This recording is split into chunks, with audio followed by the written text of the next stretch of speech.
ہم ایک نالے کے بیچ میں سے گزر کر بستی کے آخری مکان تک پہنچے اور صحن میں داخل ہو کر گھر والوں کو آواز دی۔ ایک نوجوان عمر کا لڑکا باہر آیا۔ میں نے باقی گھر والوں کے بارے میں استفسار کیا۔ لڑکے نے جواب دیا، ابا ابھی مسجد سے نہیں آئے، بس آتے ہی ہوں گے۔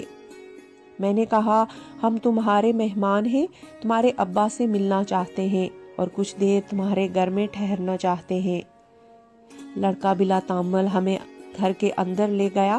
میں نے لڑکے سے اس کا نام اور اس کے باقی گھر والوں کے بارے میں پوچھا۔ لڑکے کا نام غلام رسول تھا اور وہ طالب علم تھا۔ 15 منٹ کے بعد لڑکے کا باپ، جس کی عمر 40-45 برس تھی، مسجد سے واپس آیا۔ اس کے آتے ہی لڑکے نے عجیب و غریب مہمانوں کی آمد کی اطلاع دی۔ میرا نام ہے صنم شہزادی اور آپ سن رہے ہیں سری نگر جیل سے فرار کی کہانی۔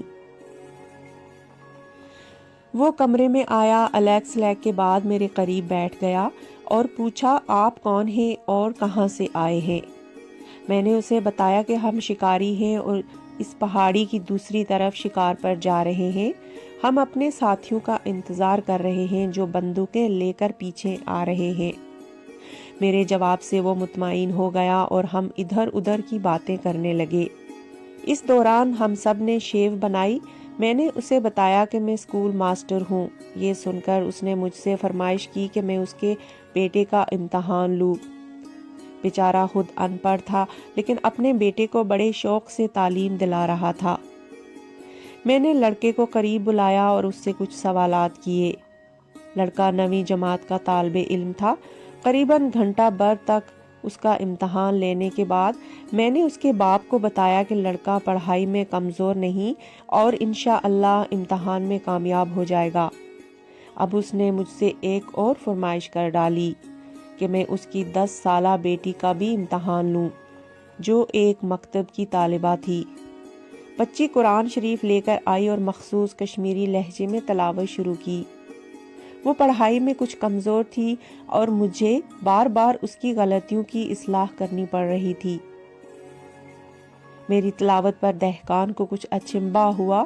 اس نے اچانک مجھ سے سوال کر ڈالا کہ آپ نے یہ قرات کہاں سے سیکھی ہے؟ میں اس کے سوال میں پنہاں اشارے کو سمجھ تو گیا، لیکن میں نے اس سے سوال کیا، تمہیں اس سے کیا دلچسپی ہے؟ اس نے کہا، آپ کی تلاوت مجھے پرانے دنوں کی یاد دلاتی ہے، جب تقسیم سے پہلے میں نوجوان تھا اور محنت مزدوری کے لیے پنجاب جایا کرتا تھا۔ اس نے کہا، وہاں کے مولویوں کو میں نے اسی انداز سے قرآن شریف کی تلاوت کرتے سنا تھا۔ میں نے بتایا کہ میں نے مذہبی تعلیم پنجاب میں ہی سے حاصل کی ہے۔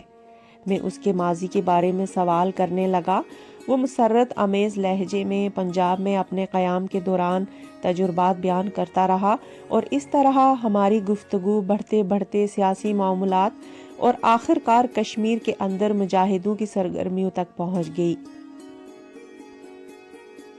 اپنے میزبان کی جانچ پرکھ کر لینے کے بعد میں نے اپنی حقیقت اس پر ظاہر کر دی۔ اس کی خوشی کی کوئی انتہا نہ رہی اور ہماری ٹہل سیوا میں وہ جو کچھ بھی کر سکتا تھا کرنے لگا۔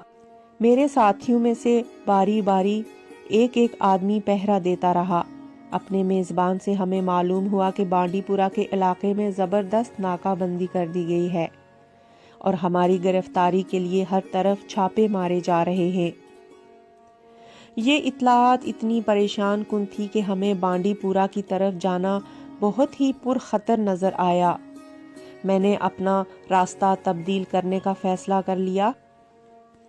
شام کے وقت میں نے اپنے میزبان سے کسی ایسے گائیڈ کا بندوبست کرنے کے لیے کہا جو ہمیں دریائے جہلم پر کسی ایسے مقام تک رہنمائی کرے جہاں سے ہم دریا پار کر کے سوناواری تحصیل کے علاقے میں داخل ہو سکیں۔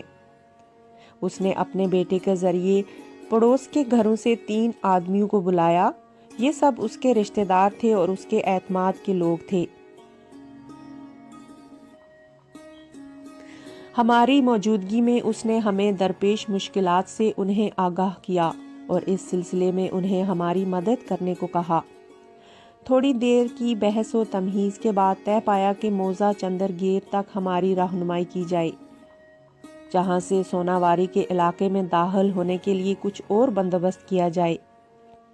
چندرگیر سے آگے جانے کا بندوبست بھی ہمارے میزبان کے رشتہ داروں کو ہی کرنا تھا۔ ان تینوں میں سے ایک نے، جس کا نام غلام محمد خان تھا، ہمارے ساتھ رضاکارانہ طور پر جانے کی پیشکش کی۔ رات کا کھانا کھانے کے بعد تقریباً 9 بجے ہم روانہ ہو گئے۔ کھیتوں کے بیچ میں سے جنوب کی جانب 3 گھنٹے کے سفر کے بعد ہم چندرگیر پہنچ گئے۔ غلام محمد خان ہمیں اپنے داماد کے گھر لے گیا اور 2 اشخاص سے متعارف کرایا۔ ایک کا نام عبدالسلام تھا اور دوسرے کا ثناء اللہ شیخ۔ دونوں ہم سے بڑی گرم جوشی سے ملے اور ہماری خاطر مدارت کی۔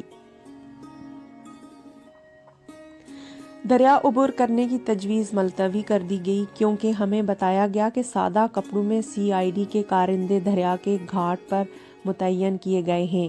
ہمیں بتایا گیا کہ دریا پار کرنے کے لیے کسی قابل اعتماد ملاح کی ضرورت ہے اور اس کے لیے وقت بھی درکار تھا اور مناسب منصوبہ بندی بھی،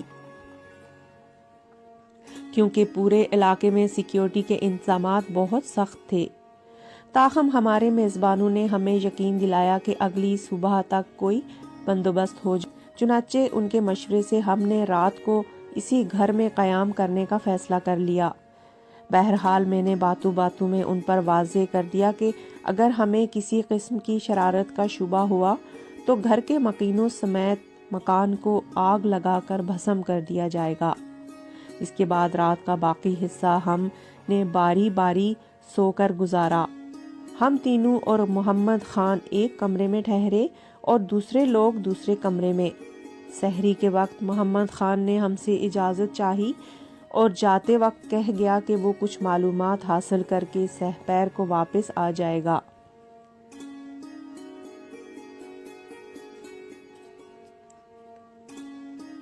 14 دسمبر 1968 ثناء اللہ نے ہمیں ایک ٹرانسسٹر لا کر دیا۔ ہم اپنی پسند کے پروگرام سنتے رہے۔ اس کا عمر رسیدہ باپ ہمارے پاس ٹھہرا رہا تاکہ ہمیں کسی چیز کی ضرورت ہو تو پوری کی جائے۔ صبح کے 7 بجے ثناء اللہ نے ہم سے اجازت چاہی تاکہ وہ دفتر میں حاضری دے آئے۔ اس نے وعدہ کیا کہ جتنا جلدی ہو سکا وہ واپس آ جائے گا۔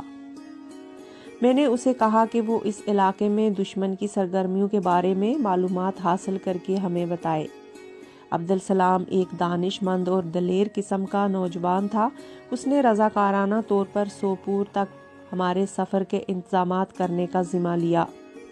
دن کے 2 بجے ثناء اللہ دفتر سے واپس آیا۔ اپنے ساتھ وہ اخبار روزنامہ آفتاب سری نگر لے آیا۔ اخبار میں ہمارے جیل سے فرار کے بارے میں ایک خبر تھی اور جیل حکام کے خلاف کی گئی کارروائی کا ذکر تھا۔ تھوڑی دیر بعد غلام محمد خان اور عبدالسلام بھی آ گئے۔ JK TV کی اگر یہ پیشکش اچھی لگے تو اسے آگے شیئر اور ہمارے channel Jammu Kashmir news network JKNN کو ضرور سبسکرائب کیجیے۔